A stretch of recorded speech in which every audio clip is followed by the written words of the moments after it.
राजनीति। सबसे पहला स्टेप है, लोगों को आप प्रेरित करें कि जिस घर में वो रहते हैं सबसे पहले अपने घर को मरम्मत करवाएं।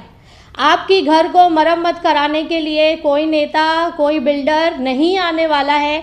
आपको ये बात समझनी चाहिए कि आपका घर आपकी जिम्मेदारी है और यही हमेशा रहेगा।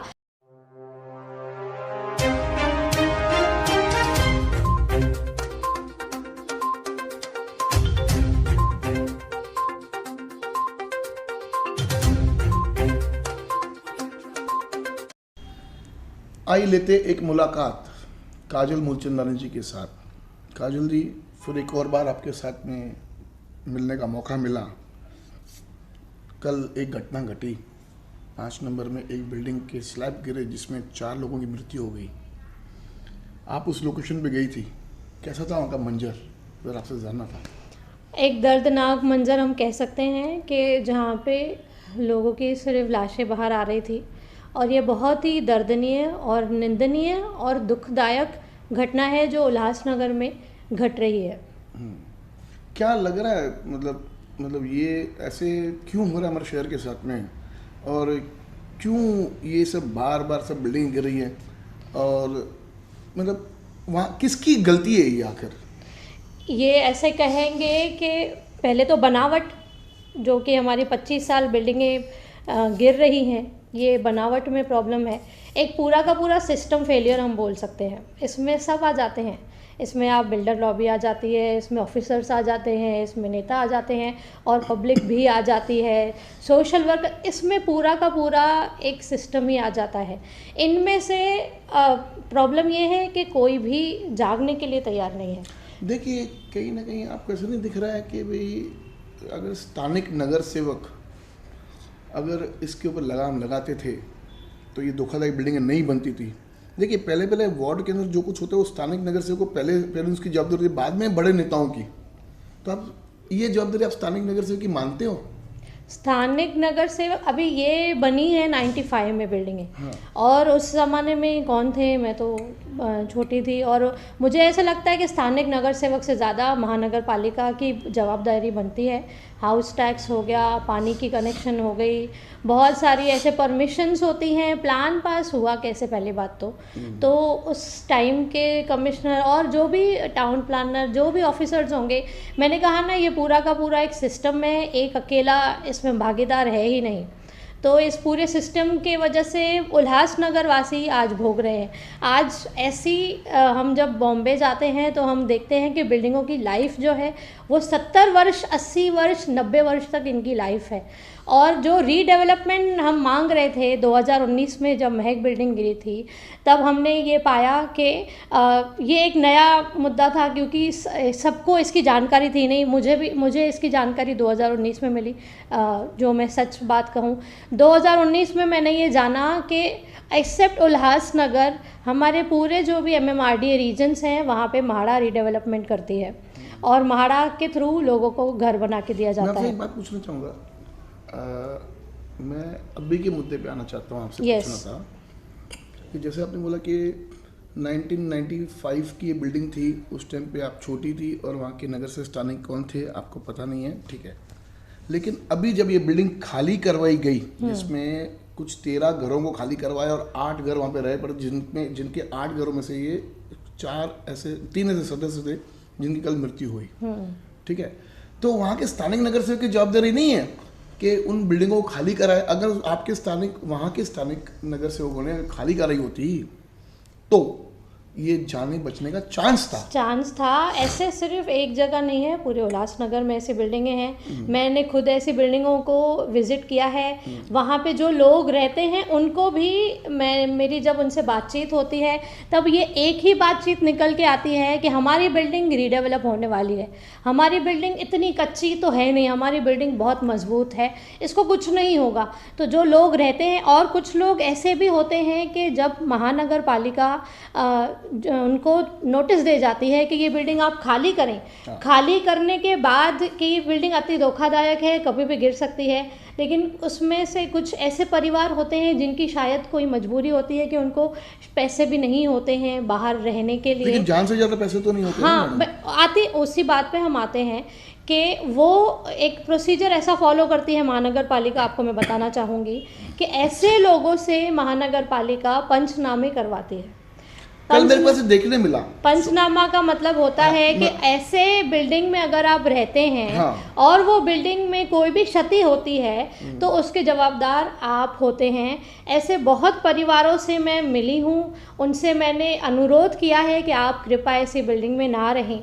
और मैंने ये भी मुझे देखने को मिला है कि एक आसरा, उनको एक आसरा होता है कि आज हमारी बिल्डिंग नहीं गिरेगी, ये एक आसरा होता है। देखिए, जब महानगर पालिका ने जब नोटिस किया उस बिल्डिंग को, ठीक है, उसके बाद में नगर सेवक की जवाबदारी होती है कि महानगर पालिका ने आपको नोटिस किया है, आप कृपया बिल्डिंग खाली करें, क्योंकि इसमें आपको आगे चल के जान माल का हमला धोखा हो सकता है।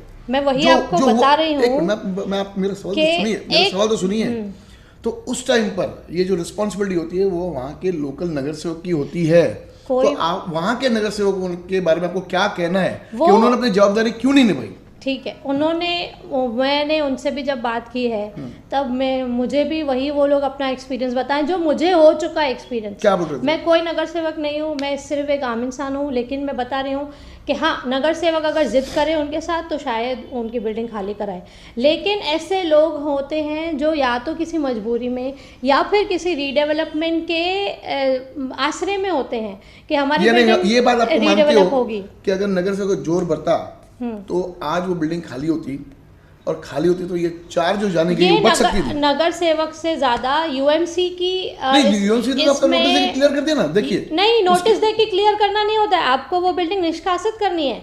यूएमसी ने कम से कम 160 बिल्डिंग निष्कासित की है, जो कि आप देख रहे हैं कि प्लॉट्स खाली पड़े हुए हैं। नगर सेवक की इसमें कोई जवाबदारी नहीं होती है। वो तो सब हर छोटे से छोटी चीज में हर नेता की जवाबदारी होती है। मैं नगर सेवक की बात कर रहा हूं। हर चीज एक त्रिकोण से बनती है, एक त्रिकोण में आज आप रह रहे हैं, आज आप ऐसी बिल्डिंग में रह रहे हैं जो आपको शासन बोल के गया है कि ये बिल्डिंग गिर जाएगी।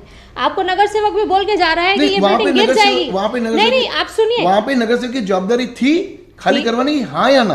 खाली नहीं, वो जबरदस्ती खाली जबरन खाली नहीं करा सकता। और जान चलिए वो बोल सकता है कि आप यहाँ से जाइए। अगर वो जबरन खाली कराएगा तो ये इलीगल हो जाएगा। के स्थानिक नगर सेवक ने लोगों से किस तरीके से बर्ताव किया, मुझे नहीं पता है। चिलम चिली करना और उनसे मतलब जो शब्द उनको नहीं वापरने थे वो शब्द के व्यापार करके के लोगों को बोला निकलो वहां से, मरना है क्या, ऐसे इस तरह की भाषा बात की गई। तो ठीक है, आपको लग रहा है ये उचित है? एक नगर सेवक को शोभा देता है? माजी नगर सेवक को शोभा देता है क्या? बिल्कुल भी किसी भी नगर सेवक को शोभा नहीं देता है। लेकिन मैं आपके चैनल के वो जो नगर सेवक किस पार्टी से थे माध्यम से ये बोलना चाहूंगी उल्लासनगर के हर एक प्राणी को, हर एक उल्लासनगर के वासी को कि हम आपकी मदद कोई करने नहीं आ रहा, ये आप देख चुके हैं। आपके पास वाली बिल्डिंग गिर रही है, ये आप देख चुके हैं। उसके बाद भी आप अगर किसी के ऊपर भी भरोसा करते हैं कि कोई आएगा आपकी बिल्डिंग बनाएगा, फिर वो कोई भी हो, तो आप गलत करते हैं अपने परिवार के साथ। आप एक हर भाई, हर पिता का ये फ़र्ज़ बनता है कि आप अपने परिवार को एक सुरक्षित छत दें। बहुत से बिल्डिंगों में मैं जाती हूँ, मैं उन्हें समझाती हूँ आपकी बिल्डिंग इलीगल है, आपकी बिल्डिंग रीडेवलप नहीं होगी। ये सब बातें आप पहले भी बहुत बार बोल चुकी हो, लोगों के घर पे बता चुकी हो। नहीं, ये आपने काफी न्यूज़ चैनल में आप ये बातें बता चुकी हो। नहीं बता चुकी मुझे ये पूछना आपसे, क्या मैं अपनी बोलूं बात? नहीं, एक मिनट, मेरा पॉलिटिकल एजेंडा से, मेरा सवाल आपने पूछना ही नहीं दिया मुझे। पॉलिटिकल एजेंडा से हम दूर होकर बात करें। स्थानिक नगर सेवक है, उनकी जवाबदारी नहीं है क्या? उनकी जवाबदारी तो है ही। आपको पता है वो कौन सी पार्टी से बिलोंग करते हैं? मुझे नहीं पता है। भारतीय जनता पार्टी के, आपके पार्टी के नगर सेवक है, जिन लोगों ने कल दुर्व्यवहार किया लोगों के साथ में, और यहाँ से आपके आमदार बोलते कि हम लोग 2 दिन में मसौदा लाके दे देंगे आपको याद है? 1 महीना पहले एक प्रेस कॉन्फ्रेंस हुई थी आपके आमदार के द्वारा। आपको पर्सनल के खिलाफ जाना है तो आप कर सकते हैं। अगर हम खिलाफ नहीं जा रहा हूं, मैं कि ये लोगों से ऐसा क्यों है? मसौदा किधर है? सॉल्यूशन है ही नहीं मैडम, मसौदा किधर है? हर सॉल्यूशन पे जब बात करनी चाहिए मैडम, मसौदा किधर है? हर आदमी ब्लेम करेगा, हर आदमी एक दूसरे के लिए गलत बोलेगा। मसौदा बोला आपकी तरफ, आपके पार्टी की तरफ से एक प्रेस कॉन्फ्रेंस की गई 2 दिन पहले भी मैंने आपके ही पार्टी के प्रवक्ता से मैंने इंटरव्यू किया, उन्होंने माफी मांगी है न्यूज़ पे कि ये हमारी चूक है कि हम लोग वो मसौदा नहीं ले पाए। हमने 2 दिन से 3 दिन से सोचा हमें मिल जाएगा 2-3 दिन के अंदर, हम वो के जो जख्म जो हमने दिए लोगों को उस पर मलहम लगाएंगे, लेकिन हम उसमें असफल रहे। आपके प्रवक्ता बोल चुके हैं। आप कैसे देखते हैं इस विषय को? मैं इस विषय को पॉलिटिकली देखती ही नहीं हूँ। ये विषय में ऐसा कोई भी आदमी है ही नहीं जिसकी गलती कर रहे हैं। है ही नहीं। आपके ही नेता लोग कर रहे हैं। ये बिल्डिंगें बनाई किस पार्टी ने? अभी आप पॉलिटिकल आ जाएंगे, बोलिए कौन सी पार्टी ने बनाई? आप वही तो बता रहे हो कि कौन सी पार्टी ने बनाई है, फिर आप पॉलिटिकल आ जाइए। आपको सॉल्यूशन चाहिए कि आपको सिर्फ पॉलिटिकली लोगों को ब्लेम करना है? सॉल्यूशन तभी आएगा मैडम जब आपके पास मसौदा आएगा। आप कैसे रीडेवलपमेंट करोगे? पर्सनल रीडेवलपमेंट जब कानून है ही नहीं तो आप रीडेवलप पहली बात तो करेंगे कैसे? चलो ठीक है, धोखाधड़ी बिल्डिंग को जो राशि भर के जो उनको रेगुलाइज करने की बात होगी वो तो कर सकते हैं ना, वो कर सकते हैं कि नहीं कर सकते?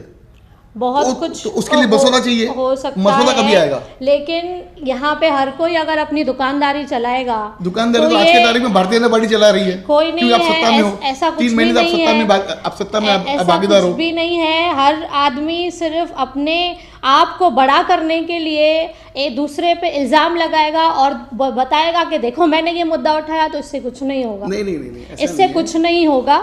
आपको जो सच है वो जनता के सामने रखना है कि अभी के मौके पे जनता को कौन से कदम उठाने हैं। आज मैं एक बेटी हूँ, मेरे पिता के घर में रहती हूँ और मेरा घर गिर रहा है और मेरे पिता लगे हुए हैं पॉलिटिकल पार्टीज को ब्लेम करने के लिए, शासन को ब्लेम करने के लिए और सोशल वर्कर्स के पास जा के चिल्लाने के लिए। अगर मेरे पिता बिल्डिंग गिरी, कौन सी नेता को पब्लिक ने बुलाया? एक मिनट, मैंने अपनी बात खत्म नहीं की है। क्या मेरे पिता का ये फर्ज नहीं बनता है कि हमें एक सुरक्षित छत मिले? ये और मेरे पिता लगे हुए हैं पॉलिटिकल गेम खेलने के लिए या पॉलिटिकली लोगों को बदनाम करने के लिए या उनको इल्जाम लगाने के लिए। ये समय राजनीति का नहीं है। कृपया करें अपने कोई भी पॉलिटिकल एजेंडा आप किसी के साथ भी, आपके लिए नहीं बोल रही हूँ मैं, सबके लिए बोल रही हूँ। राजनीति कौन कर रहा है? पहली बात तो सबसे पहला स्टेप है लोगों को आप प्रेरित करें कि जिस घर में वो रहते हैं सबसे पहले अपने घर को मरम्मत करवाएं। आपकी घर को मरम्मत कराने के लिए कोई नेता, कोई बिल्डर नहीं आने वाला है। आपको ये बात समझनी चाहिए कि आपका घर आपकी जिम्मेदारी है और यही हमेशा रहेगा। आज मैं जिस घर में रहती हूँ अगर ये छत गिरती है तो कोई नेता आके मुझे नहीं बना के देने वाला है। ये मेरे परिवार की जवाबदारी है कि इस घर को हम सुरक्षित बनाए रखें। उसके बाद आप पॉलिटिकल गेम खेलते रहिए जो आपको खेलना है। पहले आप अपने घर को सुरक्षित बनाएं। रीडेवलप, एक मिनट, रीडेवलपमेंट के नाम पे लोगों को ठगा जा रहा है। इलीगल बिल्डिंग्स रीडेवलप नहीं हो सकती हैं। जीआर लोग कर रहे हैं। आज जीआर आएगा तो वो जीआर आके आपकी बिल्डिंग को हाथ से नहीं थामने वाला है। उस जीआर को आने के बाद भी 1 साल लगेगा आपकी बिल्डिंग को लीगलाइज होने के लिए, क्योंकि कोई भी सरकारी योजना के तहत कुछ भी करने के लिए समय लगेगा। वो जीआर आने के बाद ऑफिसेस खुलेंगी, सिंगल विंडोज खुलेंगे, उसके बाद में आपको पेनल्टीज पे करनी है, लीगल प्रोसीजर्स फॉलो करने हैं, उसके बाद जाके आपकी बिल्डिंग लीगलाइज होंगी। लेकिन तब तक आपकी बिल्डिंग रहेंगी तो लीगलाइज होंगी ना। आप अपनी बिल्डिंग्स को तो सबसे पहले बचाइए, बाद में आपको जिसको ब्लेम करना है आपका कहना है कि बिल्डिंग को पहले बचाइए। हाँ, और मसौदे को छोड़ दो, जब आएगा ही पहले, मतलब आप अपना घर बचाएंगे ही नहीं और आप बोलेंगे कि ये नेता ऐसा है, ये नेता ऐसा है। पहले तो आप अपने घर को बचाइए। आपके पार्टी के जिला के अध्यक्ष ने, आपके पार्टी आप फिर पॉलिटिक्स ला रहे हैं। आप लोग कर रहे हैं। जनता का पॉलिटिक्स बीजेपी कर रही है। कोई इसमें पार्टी की बात है ही नहीं। मसौदा किधर? पार्टी की बात है ही नहीं। हम मसौदा लेके आएंगे 2 दिन में, हम डिक्लेयर करें। ढोल बाजार हमने लगाया। हाँ, उस जीआर से बाजा किसने बनवाया? बैनर किसने लगाए पूरे शहर भर में? उस जीआर से, एक मिनट, उस जीआर से वो आपकी बिल्डिंग को थाम लेंगे क्या? तो भाई आपकी वो जीआर आने के बाद भी 1 साल लगेगा। आप अपने नेताओं के खिलाफ, आपके नेताओं का बोलना ऐसा है कि जीआर आएगा तभी कुछ होगा, और आप बोलोगे जीआर क्या करेंगे? जीआर आएगा, वो एक सॉल्यूशन है, लेकिन तब तक आपकी बिल्डिंग्स नहीं गिरनी चाहिए, ये हाँ, आपकी जिम्मेदारी है। बराबर। तो ये जो लोग रहते हैं बिल्डिंगों में उनकी जिम्मेदारी है। कृपया करके मैं हाथ जोड़ती हूँ अपनी दिल से, अपनी आत्मा की सच्चाई से मैं कृपा करके सारे उल्लासनगर वासियों को कहती हूँ, किसी के भी झांसे में ना आए। यहाँ सारे लोग आएंगे, आपको बहुत आश्वासन देंगे, रीडेवलपमेंट के नाम पे बोलेंगे, हर आदमी आएगा अपने आप को बढ़ाने आएगा, आपकी मदद करने कोई नहीं आएगा। पहले अपने घर को बचाएं, घर को सुरक्षित करें, और उसके बाद में आपको जो भी करना है आप कर सकते हैं। किसी के झांसे में और किसी के आश्वासन में आने की आपको जरूरत नहीं है। तो वो पहले वो जिनको अगर जाना हो, एक मिनट, नहीं, मेरा एक सवाल अधूरा रह गया कि एक व्यक्ति जिस बिल्डिंग में रहता है वो बिल्डिंग धोखादायक बिल्डिंग है, तो उसका वो पहला स्टेप क्या करेगा? कारपोरेशन जाएगा या नगर सेवक के पास जाएगा आपके, यानी किसी भी पार्टी के, आपके नहीं, किसी भी पार्टी के? अगर आपका घर खस्ता है तो आप सरकार के पास जाएंगे। सरकार में कौन सुनवाई लेता है?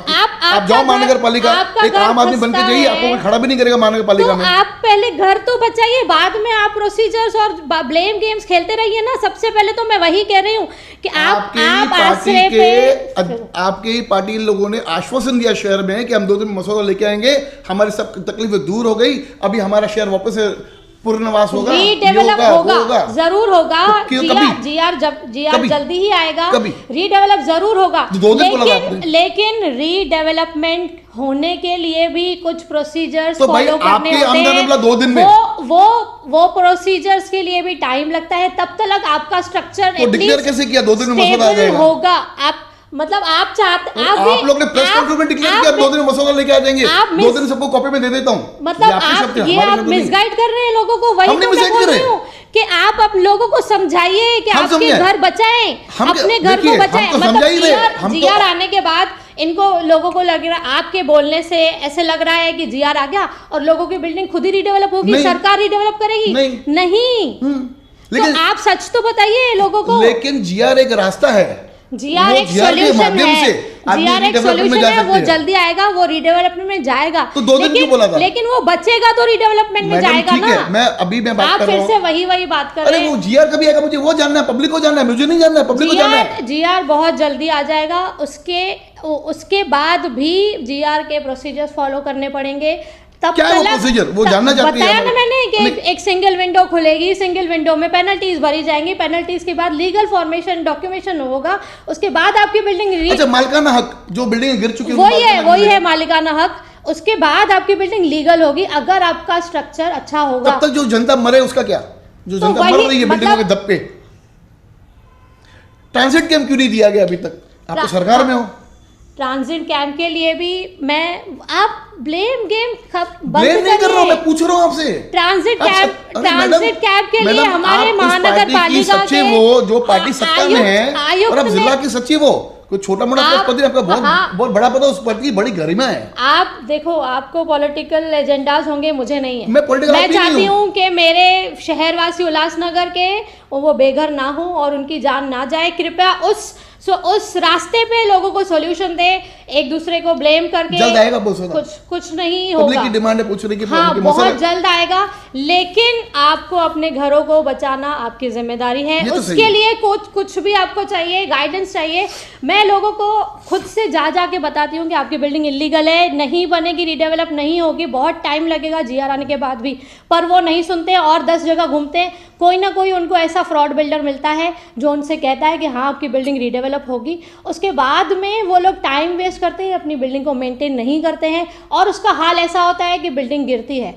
ये मैं अपने वीडियोस में पहले भी बता चुकी हूँ कि ऐसा ट्रैप अभी से नहीं, 3 सालों से चल रहा है कि आप अपने घरों को छोड़ के जाएं, या तो आप अपने घरों को बेच के जाएं। 500 रुपये स्क्वायर फीट, 600 रुपये स्क्वायर फीट से आप यहाँ से आपका कहना है कि रीडेवलपमेंट का अपना ये जो मसौदा जब आया तब आएगा अपने हिसाब से, लेकिन लोगों को अपनी जान बचानी चाहिए, अपनी सुरक्षा खुद करें।